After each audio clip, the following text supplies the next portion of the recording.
Yeah, because it's very interesting in this movie. The biggest maybe frustration I had with this movie, if any, just watching it, was that the villain aspect wasn't clear, and that isn't necessarily a bad thing, right? To say, Mhm. oh, well, something's not clear, because sometimes things are inferred, and I don't think everything being clean cut is necessarily needed in a movie. In fact, sometimes it's better if it's not.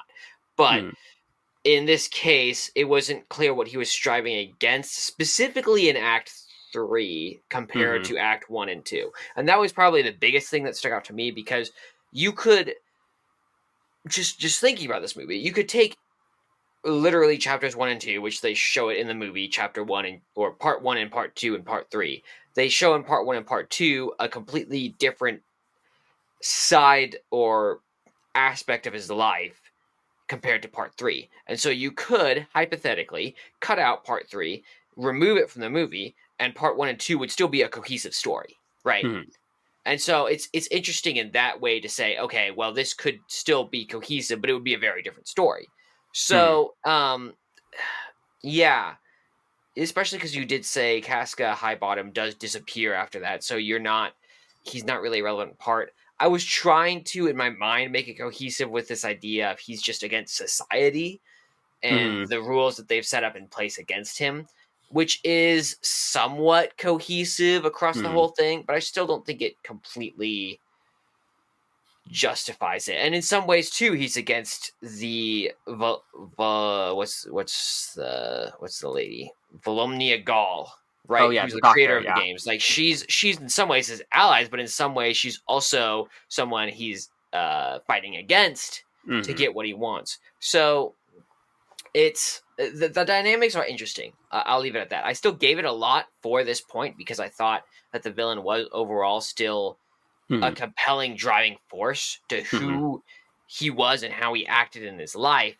but it wasn't it wasn't clear.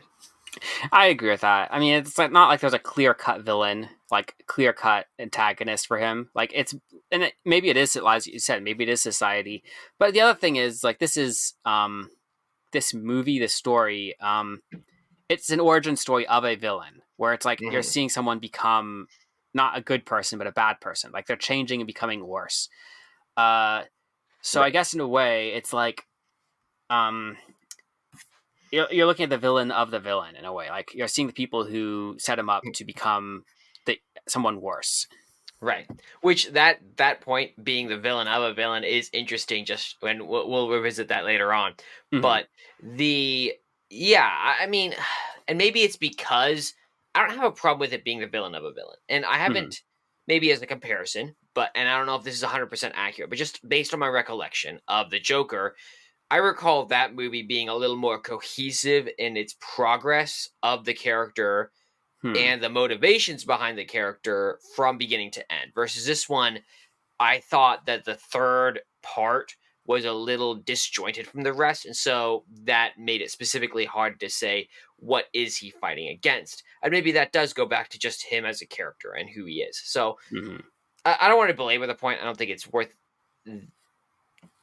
getting bent over about. Obviously, I still thought it was a great compelling force against him, great obstacle in the way. It was just Yeah. very weird how they switched it. That's all I wanted to Yeah. make. No, and I see that. Yeah, and maybe it's my like having read the book, I don't see it as clearly as you do. So because I have like this double vision more or Sure, less to see the book and the movie. right. So And I'm sure the book has way more context and maybe a smoother transition between the sections that makes it a lot more clear. But yeah, I mean, mhm. if you could give it point 0.5 points out of the 9 point system, I give it 0.4. So it still Mhm. got most of the points for me. Yeah. And if you guys want to rate movies yourself, see how we rated the movies, you can check that out at www.alostplot.com/9points. It's available to anyone, so you can legitimately, yeah, just review movies in your own way. See what you think of movies and give that analysis. That's literally what I used to make this analysis today. So yeah, anyways, back to the pod. Ad uh, break. yeah, that's right.